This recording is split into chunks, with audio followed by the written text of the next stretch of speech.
ஒரு ஊரில் சரோ என்ற குண்டு பெண் வசித்து வந்தாள். அவள் உருவம் மட்டும் உண்டு. அவள் மனதளவில் மிகவும் அழகானவள்.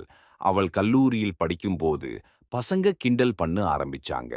கிளாஸ்ல சரோ வரும்போது யானை வருது, யானை வருது பாருடா என்று சத்தம் போடுவாங்க. மண்டபத்துக்குள்ள மாடு நுழைந்து விட்டது என்று கிண்டல் பண்ணுவாங்க. சரோவுக்கு மிகவும் கஷ்டமாக இருக்கும். அழுது கொண்டே இருப்பாள். சில வருடங்கள் கடந்தது. ஆனந்த் என்ற உறவுக்காரர் அவர் குடும்பத்துடன் வந்து எனக்கு சரோவை திருமணம் செய்து தர முடியுமா என்று கேட்டார். சரோக்கு மிகவும் பயம். ஏனென்றால் இதற்கு முன்னாடி மாப்பிள்ளை வீட்டுக்காரர் வந்தபோது பெண் என்னை மாதிரி இருக்கிறது என்று உருவகிளி செய்ததால் அவளுக்கு திருமணமே வேண்டாம் என்றிருந்தாள். ஆனால் ஆனந்துக்கு சரோவை மிகவும் பிடித்தது. ஆனந்த், சரோ எனக்கு மிகவும் பிடித்திருக்கிறது. நீ என்னை திருமணம் செய்து கொள்வாயா என்று கேட்டார். சரோவுக்கு மனதுக்குள் மிகவும் ஒரு ஆனந்தம். இரு வீட்டார்களும் பேசி திருமணம் சந்தோஷமாக நடந்து முடிந்தது.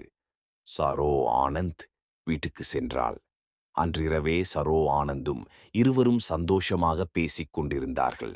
மறுநாள் சரோ எழுந்திரித்து காலை குளித்து வாசலில் கோலமிட்டு அவளுக்கு தெரிந்த சில வேலைகளை செய்து கொண்டிருந்தாள். அவளுக்கு மிகவும் சந்தோஷமாக இருந்தது. ஆனந்த் அவளை ராணி மாறி பார்த்து கொண்டான். அவள் கண்ணாடி முன்னாடி நின்று தன்னை அலங்காரம் செய்ய ஆரம்பித்து கொண்டாள். முன்பெல்லாம் அவள் கண்ணாடி முன்னாடி நின்றால் அவள் உருவம்தான் அவளுக்கு ஞாபகம் வரும். இப்பொழுது அவர் கணவர் அவளுக்கு முழு ஆதரவாக இருப்பதால் அவளுக்கு தன்னை அழகுபடுத்த ஆசை வந்தது. இப்படியே சில நாட்கள் போயிட்டு இருந்தது. ஒரு நாள் சரோ வீட்டில் பிரெக்னன்சி கிட்ஸ் செக் செய்து பார்த்தால் அதில் நெகட்டிவ் வந்தது. அத்தை, இந்த தடவையும் நான் கர்ப்பமாக இல்லை என்று மாமியாரிடம் கூறினார். மாமியார் என் பையன் கிட்ட அன்னைக்கே நான் சொன்னேன், அவன் என் பேச்சை கேட்கல, உன்னை போய் கல்யாணம் பண்ணிட்டு வந்தான், சரியான மலடி அப்படின்னு சொல்லிட்டாங்க. சரோவுக்கு மிகவும் மனவலி ஏற்பட்டது. சில நாட்கள் கடந்தது. சரோவுக்கு தலை சுற்றுவது போல் இருந்தது. வீட்டில் பிரெக்னன்சி செக் செய்து பார்த்தால் பாசிட்டிவ் என்று தெரிந்தது. கண்களில் கண்ணீருடன் கணவரிடம் ஆனந்த், நாம் கர்ப்பமாயிட்டேன் அப்படின்னு சொல்லி அழுதுகிட்டே சொன்னாள். மாமியாரிடம் நீங்கள் பாட்டி ஆகிவிட்டீர்கள் அத்தை என்று கூறினார். குடும்பமே மிகவும் சந்தோஷமாக இருந்தது. இப்படியே சில நாட்கள் கடந்தது. வீட்டில் சரோவுக்கு கோலாகலமாக வளைகாப்பு நடந்தது. சரோவும் ஆனந்தம் மிகவும் ஆனந்தமாக இருந்தார்கள்.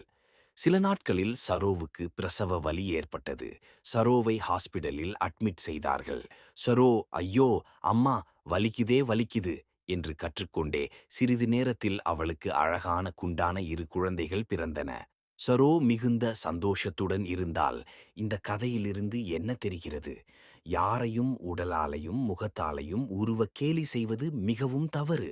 அவர்களின் மனம் மிகவும் அழகானது. யாரையும் உருவகிளி செய்யாதீர்கள்.